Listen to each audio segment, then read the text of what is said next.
Nadie pensaría que una simple llamada de trabajo podía abrir la puerta a la mayor traición de su vida. Junio de 2018, Madrid. Clara, de 37 años, salía del aparcamiento subterráneo del hotel con las manos aún temblorosas. El aire acondicionado de su coche apenas le llegaba al rostro, pero no era por el calor. Era el remordimiento. O quizá, era la adrenalina. Durante años, Clara había sido la imagen de la fidelidad. Casada con Marcos, un hombre atento y leal, era la típica mujer que todas sus amigas envidiaban en las cenas. Equilibrada, divertida, con un matrimonio aparentemente perfecto.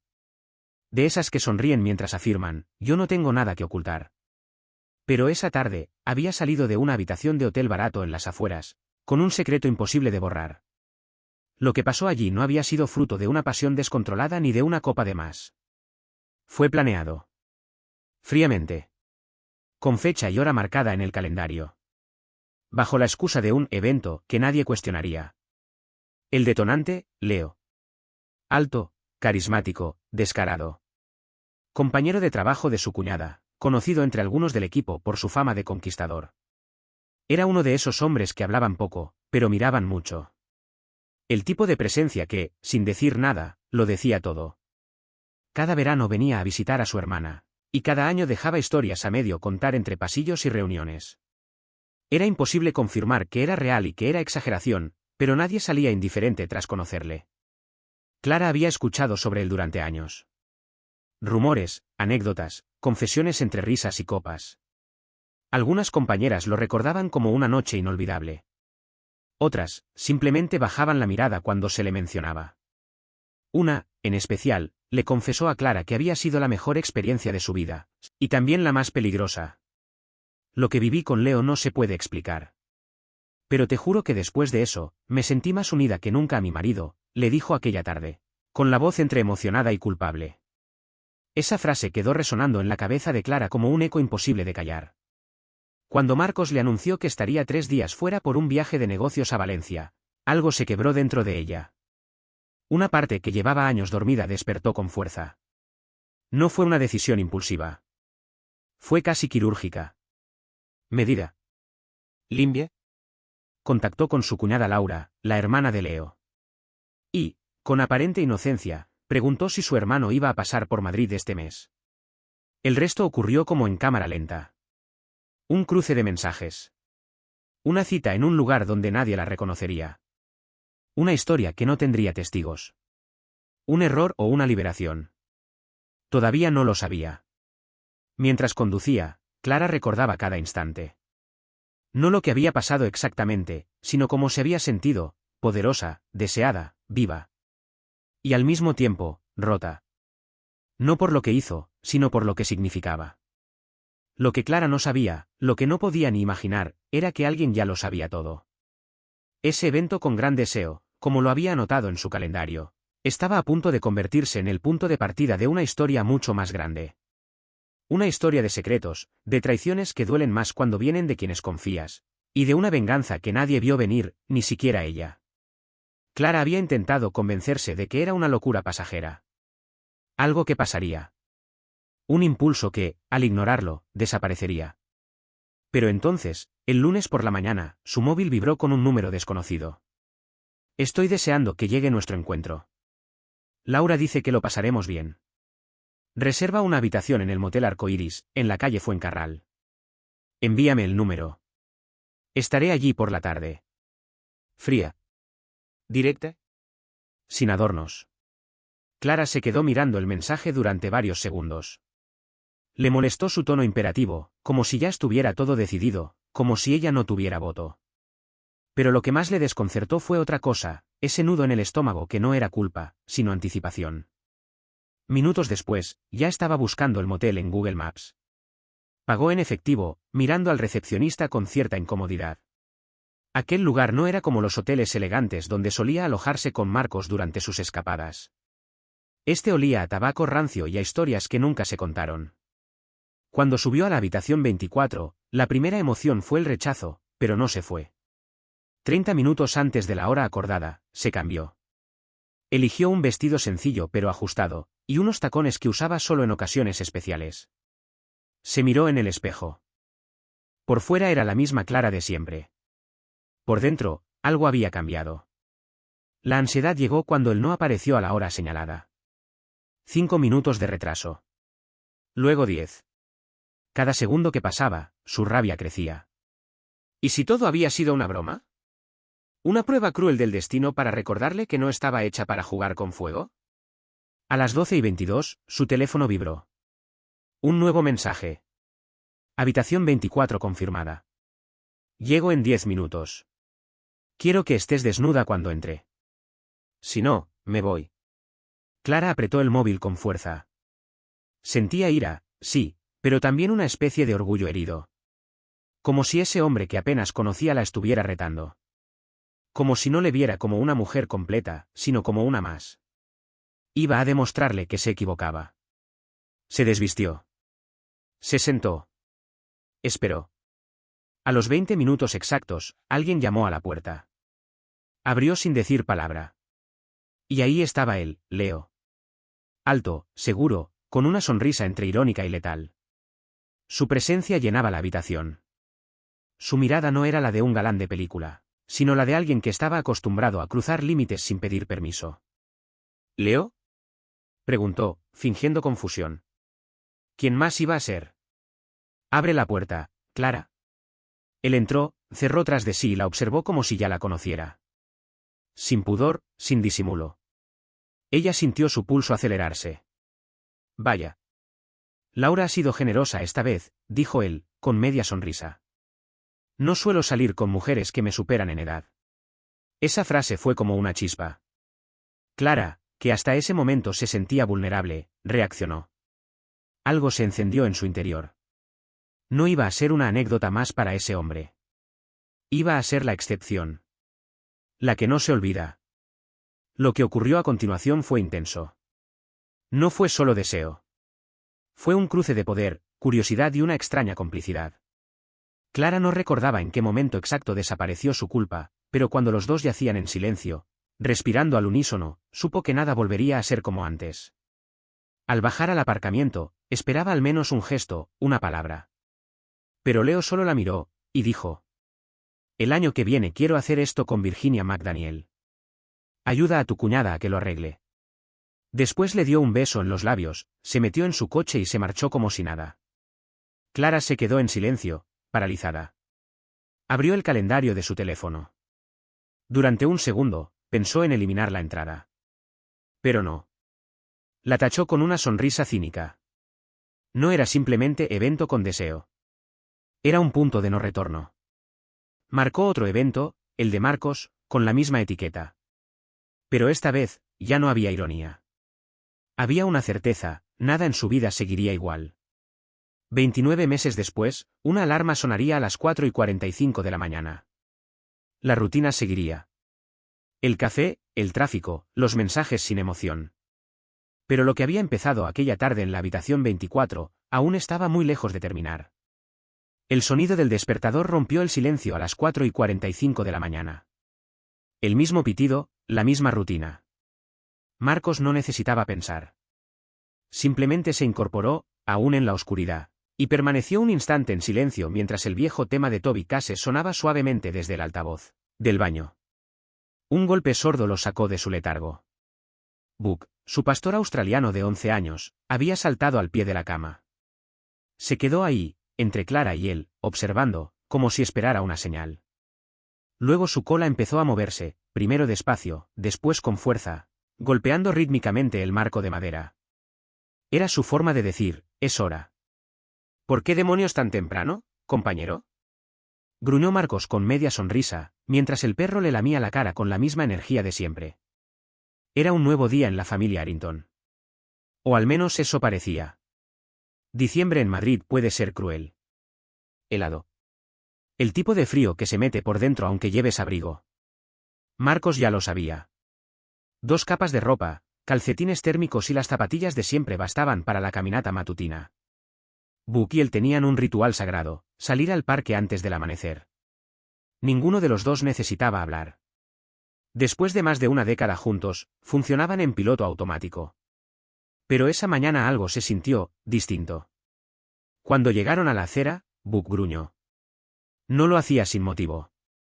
Marcos lo miró, luego siguió su mirada, un coche oscuro aparcado frente a su entrada.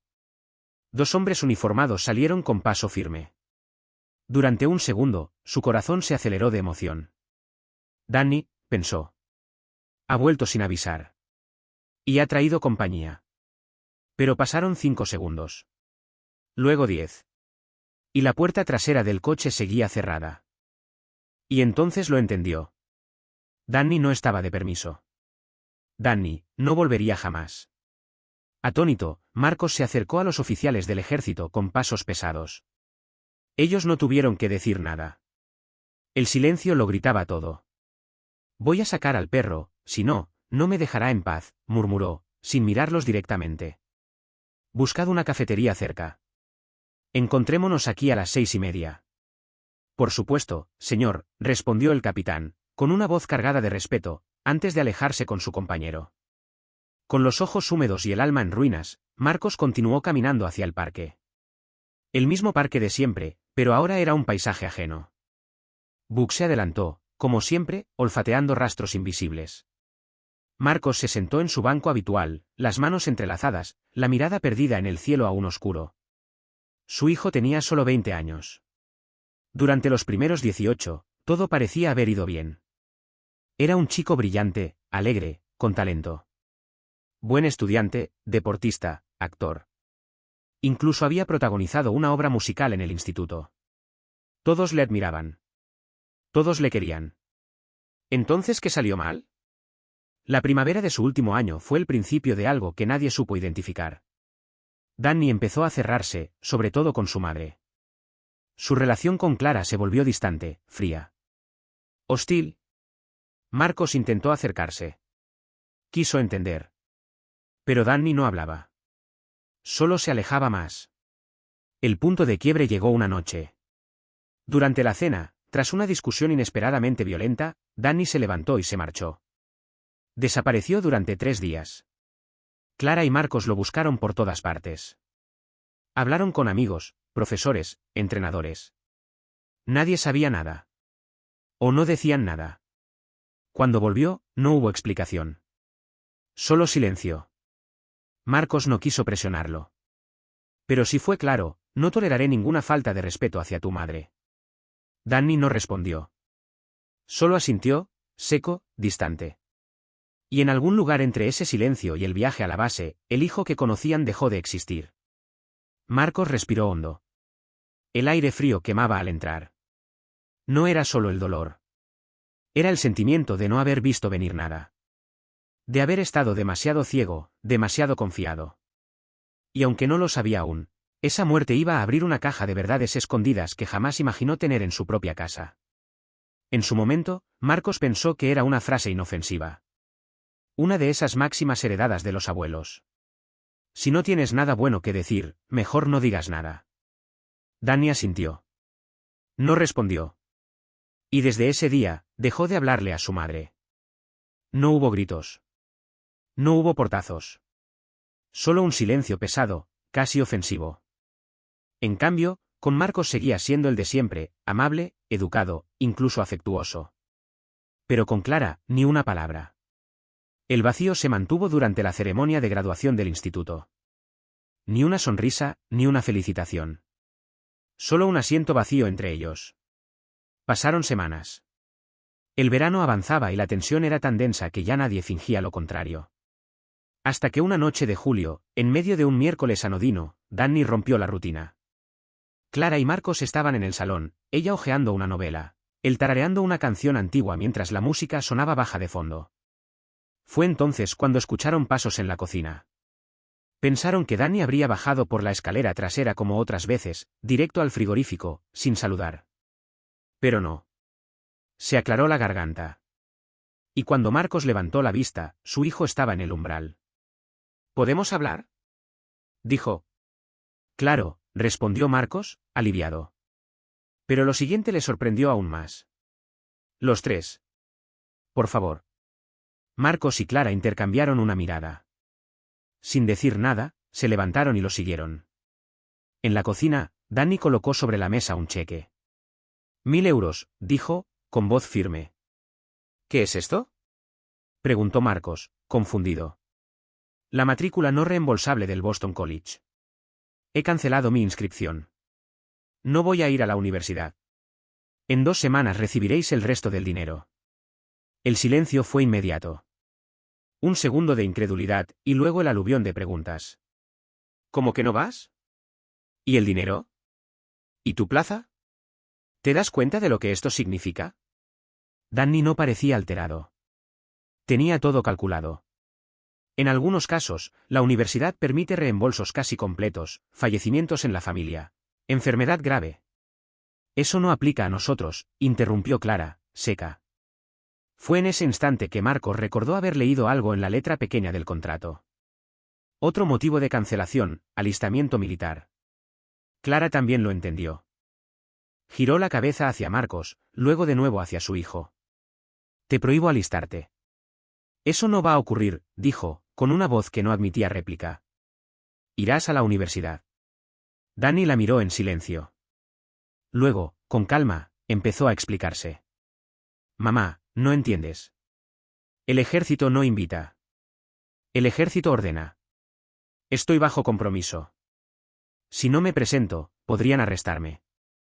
No vas a decidir eso ahora. Saltó Clara, sus ojos clavados en Marcos. Di algo. Marcos tragó saliva. Miró a su hijo. ¿Por qué? Fue la única pregunta que de verdad le importaba. Danny bajó la mirada. Se hizo un silencio espeso. Solo los leves sollozos contenidos de Clara llenaban el aire.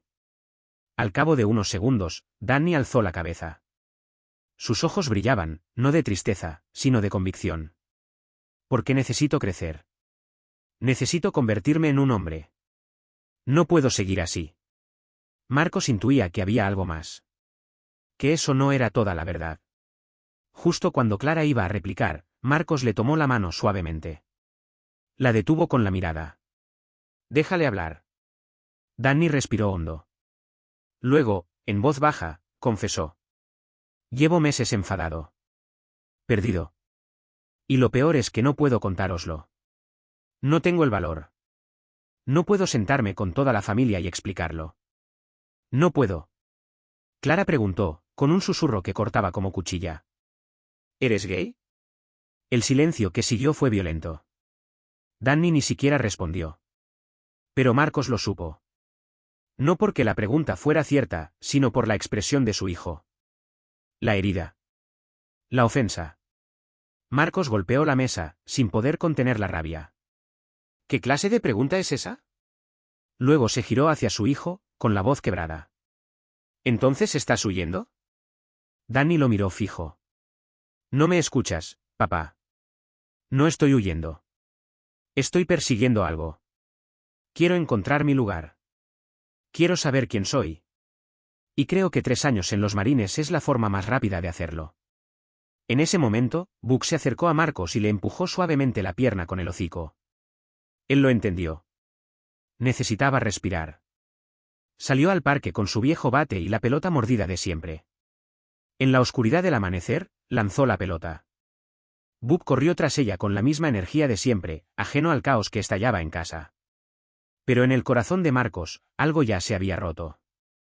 Y ni el frío del aire, ni el juego con su perro, ni las excusas de su hijo, lograrían repararlo. Buck siguió la pelota como si fuera el primer día. Aunque el frío calaba los huesos, su entusiasmo no conocía estaciones. A Marcos le encantaba ese ritual, esa energía. Pero aquella mañana, mientras volvían por la acera nevada, él solo podía pensar en una cosa, como decirle a Clara que su mundo acababa de romperse. Al llegar a casa, preparó café sin pensar. Cada movimiento era mecánico, como si quisiera retrasar lo inevitable. Subió las escaleras en silencio y se inclinó sobre la cama. Clara aún dormía. Le dio un beso suave en la mejilla. 5 minutos más, Marcos, murmuró ella. Tendrás que levantarte pronto. Vamos a tener visita en unos 30 minutos, dijo él, con la voz quebrada. Ella abrió los ojos, aún medio dormida. ¿Qué? ¿Qué clase de visita? Voy a darme una ducha, respondió, cerrando la puerta tras él. No podía decirlo aún. No de golpe. La ducha fue breve. Quería darle a Clara unos minutos más de ignorancia, de calma antes del impacto. Cuando salió, Clara se estaba poniendo un jersey, ya con el rostro tenso, alerta. «Marcos, ¿qué pasa?», preguntó. Él no respondió de inmediato. Las lágrimas ya rodaban por sus mejillas. «El equipo de notificación de la Marina estará aquí en unos minutos». Ella no necesitó más explicaciones. Esa palabra lo decía todo, notificación. Clara se quedó inmóvil. Luego, sin emitir sonido, se cubrió la boca con una mano y dio un paso atrás, como si intentara huir de la realidad que acababa de caer sobre ellos. Marcos la abrazó con fuerza. Temía que su cuerpo se derrumbara. Lloraron juntos en el pasillo antes de bajar. Por la ventana, vio que el coche oficial había regresado. Salieron de la casa tomados de la mano. El frío no se sentía. El tiempo parecía suspendido. El capitán y el sargento descendieron del vehículo y se acercaron con respeto. «Señor y señora Harrington, soy el capitán Peter Lewis. Él es el sargento Craig Malloys. ¿Podemos entrar?». Marcos respiró hondo. «Antes, ¿podría pedirle un favor al sargento?». No pudo terminar la frase. Solo señaló hacia el asta de la bandera en el jardín. En la penumbra del amanecer, la bandera ondeaba, iluminada por un pequeño foco.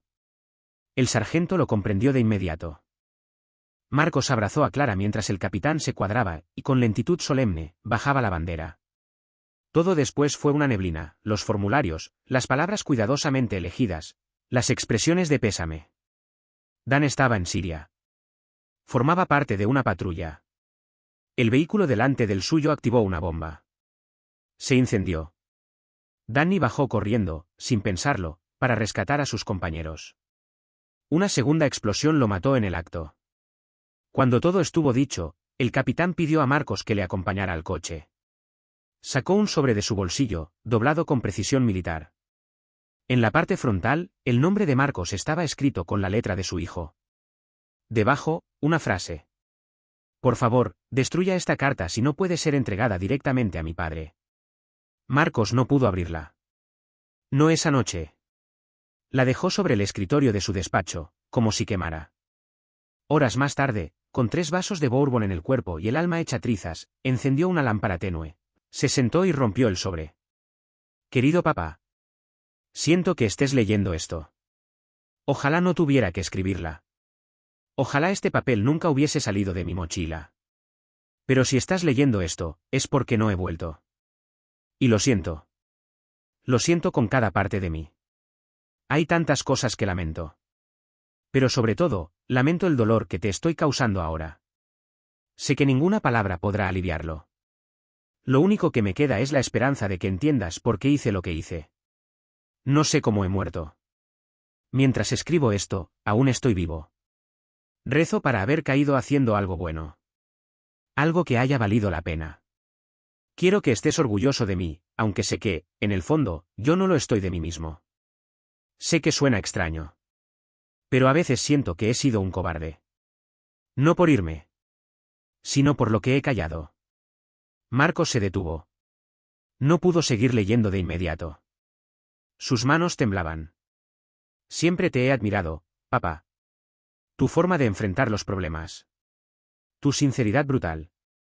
Tus charlas. Tus silencios justos. Me ayudaste más veces de las que sabes.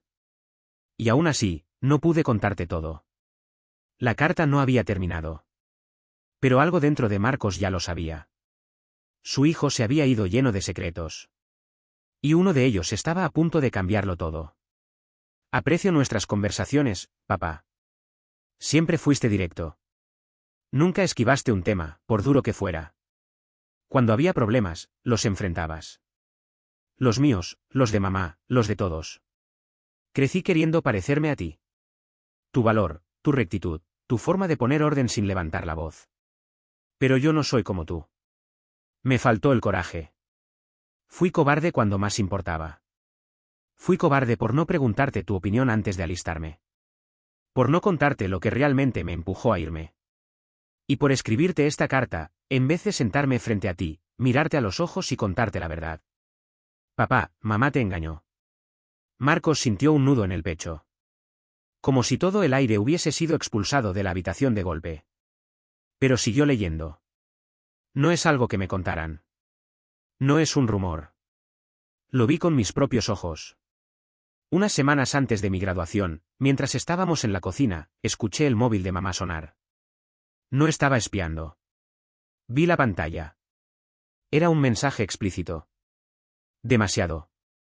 Decía que se verían en un motel. Fue entonces cuando algo cambió dentro de mí. Dejé de hablarle. Me distancié. Inventaba excusas para no estar en casa. Me quedaba en casa de amigos, evitaba verla, evitaba sentir la rabia. Pero cuando se acercó la fecha de esa cita, decidí seguirla. Papá, la vi.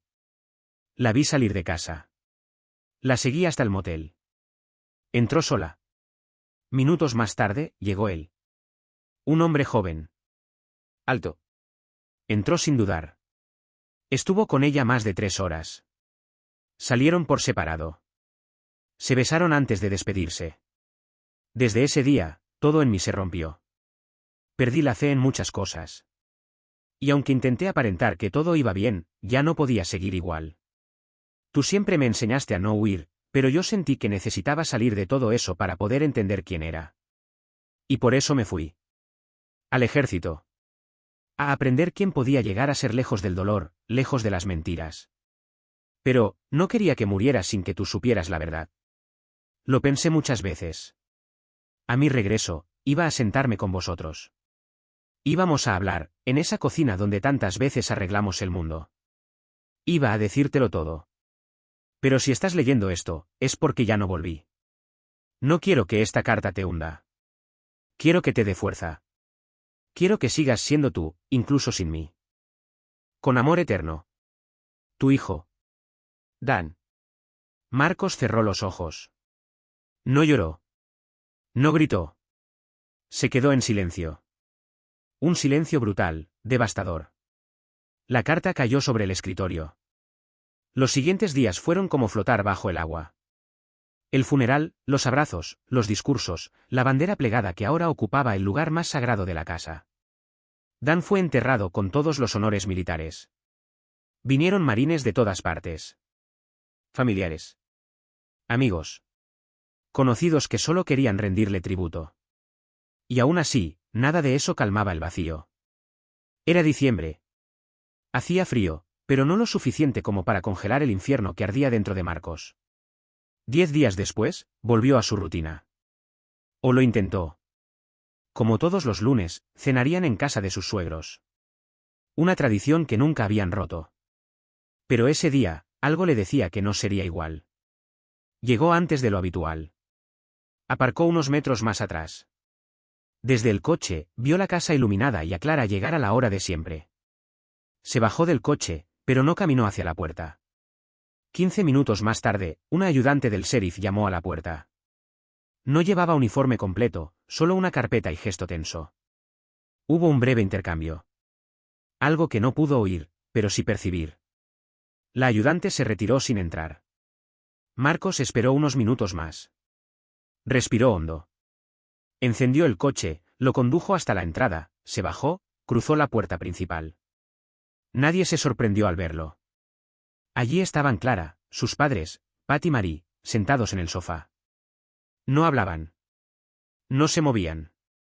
Solo lo miraron. Marcos no dijo nada. La calma antes de la tormenta acababa de instalarse. Y por primera vez desde la muerte de su hijo. Marcos ya no estaba roto. Estaba listo. Estaban reunidos alrededor de la mesa del salón, revisando los papeles del divorcio. Clara, sentada entre sus padres, sostenía un bolígrafo, pero aún no había firmado. Marie mantenía las manos entrelazadas sobre su regazo, y Pat, recto como una estatua, leía cada cláusula con ojos que habían visto muchas guerras, pero nunca una como aquella. Cuando entré en la casa, ninguno de ellos se movió. Solo me miraron, como si mi presencia fuera un acto inevitable, como el sonido de la tierra sobre el ataúd. Me quité el abrigo y, en lugar de colgarlo en el armario de la cocina, como se hacía siempre en esa casa, lo tiré sin cuidado sobre la silla más cercana. Esa pequeña falta de cortesía fue suficiente para dejar clara mi postura. Sin decir una palabra, crucé la sala y me serví un generoso trago de bourbon.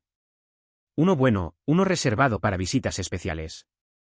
Di un sorbo largo. Ardía como el invierno en el pecho. No me quedaré mucho tiempo, dije finalmente. Pat se levantó con lentitud, como si fuera a decir algo, pero le corté el paso. Metí la mano en el bolsillo trasero y saqué una hoja cuidadosamente doblada. La extendí, sin ceremonia, a Clara. Era una copia de la carta de Dan. Ella la tomó con manos temblorosas y la leyó en silencio.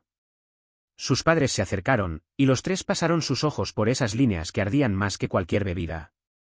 A los pocos segundos, el papel comenzó a temblar entre sus dedos. Luego, el primer sollozo. Mary. Después Pat. Un sargento mayor de los marines jubilado, llorando en silencio por algo que no se entrena para soportar. Clara no dijo nada. Solo se cubrió la boca con una mano, mientras su cuerpo se encogía sobre sí mismo. Esperé. Les dejé ese momento. Dejé que las palabras de Dan hicieran lo que yo ya no necesitaba decir. Cuando terminaron, les hablé con voz clara. Sin gritos. Sin lágrimas. Solo verdad. Contrata a un abogado. Firma esos papeles. No llames. No escribas. No me envíes mensajes. Bebí otro sorbo. Esta vez más corto. Más frío. Tengo 2 maletas con ropa en el coche. Las dejaré en la entrada. Me tomaré unos días libres la semana que viene. Te doy hasta entonces para que recojas lo que necesites de la casa. Voy a ponerla en venta. Nadie dijo nada. Ni siquiera un susurro. Espero que haya sido un buen hombre, añadí mientras dejaba el vaso sobre la barra. Que haya valido la pena. Que puedas abrazarte a ese recuerdo durante el resto de tu vida. Porque eso es todo lo que te queda. Has perdido a tu familia. No hubo réplica. Ningún intento de justificar nada. Solo rostros rotos, hundidos, vacíos. Me giré. Cogí el abrigo de la silla y caminé hacia la puerta. Justo antes de salir, sentí su mirada detrás de mí. El caleidoscopio de pensamientos de Clara, durante 2 años reprimido, ahora se ordenaba. Volví a ver aquella tarde en el motel con nitidez, y por primera vez, no le provocaba placer ni deseo. Solo escalofríos. La puerta se cerró detrás de mí sin violencia, pero con un peso que retumbó en toda la casa. Gracias por estar con nosotros. Y si eres de los que mira en silencio, solo deja un me gusta.